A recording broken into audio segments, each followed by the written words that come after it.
still the best team in basketball. That is D. Wright, Darrell Wright, Monty Poole, Warriors insider and legend. I'm Grant Lifton, but enough about me. The Warriors, let's just say, decided, you know, I'm going to go with this whole 12:30 start thing, a little sluggish early on. But then eventually, and we'll get to all the other things that happened in between, Steph Curry happened, right?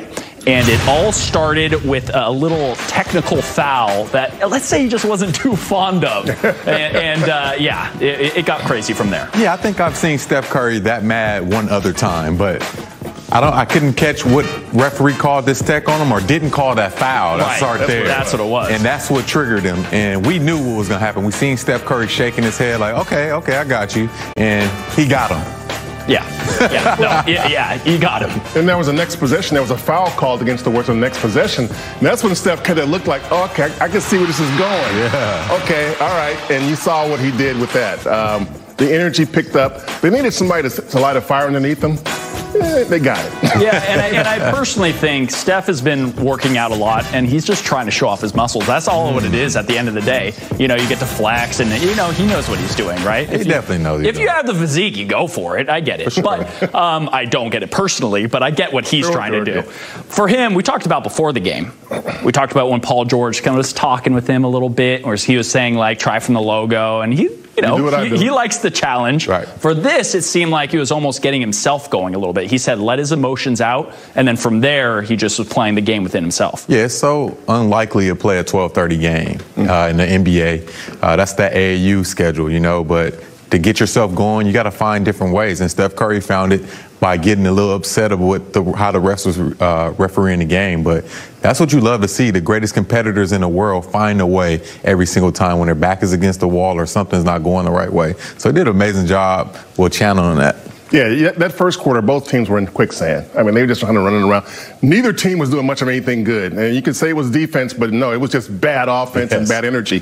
Second half, the Warriors picked it up in that first 4 minutes, 11-2 run. Steph was the guy behind that, hitting a three, getting a steal, you know, making good things happen.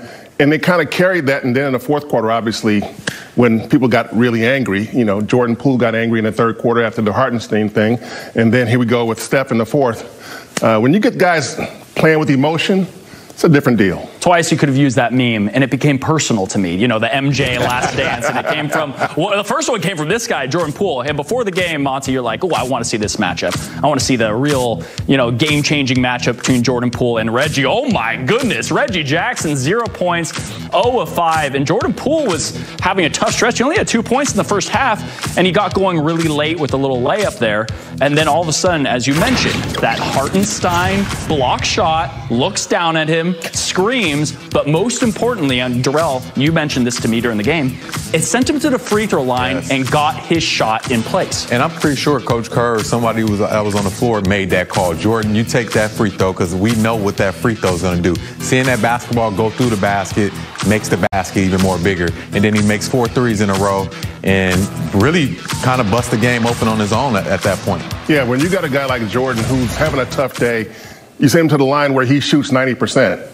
Give him a chance, you know. And once the ball goes through, it's a different deal for him. So, yeah, that was a huge move for him. I just thought that, you know, going in, if you have Jordan and Jordan going against Reggie Jackson, you've got two guys that I thought it would dictate the game. Whoever would outscore the other. If one outscored the other by 2, it's a close game. 17-0. They won by 15. So I was off by 2 points. You almost had it. But the point was that I don't trust Reggie Jackson. I said it before the game, and this is why. And Jordan, if he's right, which he was in the third quarter, there's your difference. And you know what travels, as Steph Curry said? Defense. Yes. Defense traveled with them to L.A. Even when your shot's not going, defense traveled. And Monty, this team prides itself on defense, and tonight it was racking up steals. 19 steals? It was, my goodness. Season high. I mean, 31 points off Clipper turnovers, most of those off of steals. Yeah. You know, when you get defense going to offense, that's when you get Warriors basketball at its best, I think. And that's what they want to try and do. People always look at the three-point shooting over the years, you know, Klay Thompson and Steph and all that. But when they've been great, it's because their defense was great. And when their defense is great, you get those easy buckets. Active hands. They had active hands, and it's not a surprise that GP had 3 of those steals. Steph Curry getting 6 of those. You know, just having active hands and making it hard on guys and being long and using their length. I thought they did an amazing job on that, and they made Paul George turn it over 5 times in the first half. So that's what it takes to win games, especially when games are ugly. You got to make the game ugly as well and get stops on the defensive end. Yeah, and we were talking so much about the streak of 100-point games, right? And for a little bit, it was in peril, right? They only had 44 points at half. But in terms of wins, when you hold a team to 90 points, you have a good chance of winning. Great chance to win. Great chance to win. That's what I should have said. I should have said that. All right. Was relayed to everybody, I guess, during the game, and that is James Wiseman and Klay Thompson are Santa Cruz bound. They have been assigned to the Santa Cruz Warriors. They are supposed to get some practice reps down there in the G League. And again, this is not necessarily to play any games. I don't think that's part of this. This is about practice, right, Monty? That's what I've been told so far. Now, I think it's still fluid. The Warriors are going to be out of town until Thursday, or Wednesday, I should say. So for those couple of days, I'll give them some run, give them a way to sort of get their juices going. But the key for me is just, I haven't heard this definitively, but that is Wiseman ready for contact? Right. Before the game, it didn't sound like he was.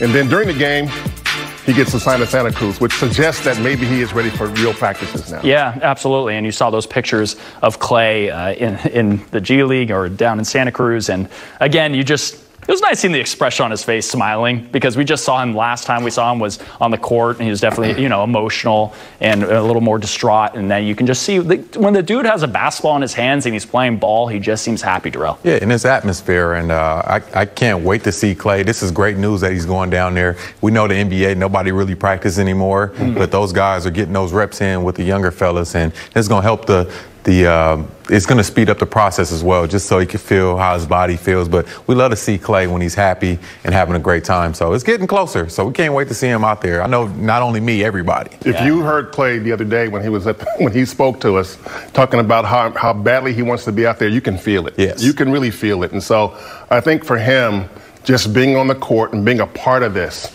is going to be such a mood lifter for the entire team. Yeah. The team is already anticipating it, and they feel it coming. So once he gets out there, look out. Yeah, and this is the type of game I'm sure Klay would have wanted to muck it up with. They could have used Klay Thompson as well. When everyone else is missing, Klay usually catches fire. And 2 turning points of this game really revolved around technical. The tee and the energy level you played with after that, because we've seen you do a lot of amazing things. That was pretty remarkable. Yeah, it was one of those situations where we felt like we had a good momentum growing, and in that third quarter, our defense was unbelievable. Some calls didn't go our way, and the whole momentum shifted based on those. And, for us, there was a kind of a BST on whoever was talking on the bench, and, we kind of got a little distracted with that. And, you have those moments of decisions where you're going to put your energy at. And obviously, I thought I got fouled. So I wanted to let the emotions out, and then you let it go, and then you just play basketball. And for me individually and for our team, I think we fueled off of that and just worried about putting the ball in the basket. And that's when the avalanche started. As a team, how much do you pride yourselves on just being able to channel that kind of energy in a game like this, where it's kind of mucked up and it's ugly and it's a grind and there's calls going against you, and you handle that frustration and close them out the way you did and have explosive runs? How much do you guys pride yourselves on being able to do that?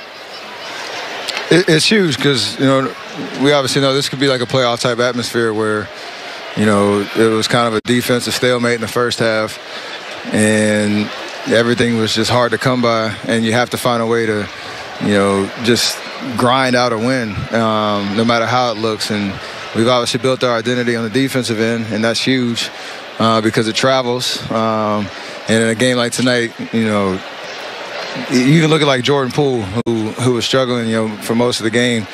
I think he hit 4 threes in the third quarter and really gave us, some life. And it's all about your perspective and your energy. And I told him, just stay locked in, keep your mentals right, because, good things will happen over the course of 48. And to your point, that's what we pride ourselves on. All right, so talk about your defense. We've seen you shoot a lot. You're the greatest shooter in the world. But 6 steals, the work you've done on your body physically, you're moving your feet, you're fighting through things, you're stronger than I think you've ever been, and you're not reaching where it's, you would say kind of a silly reach.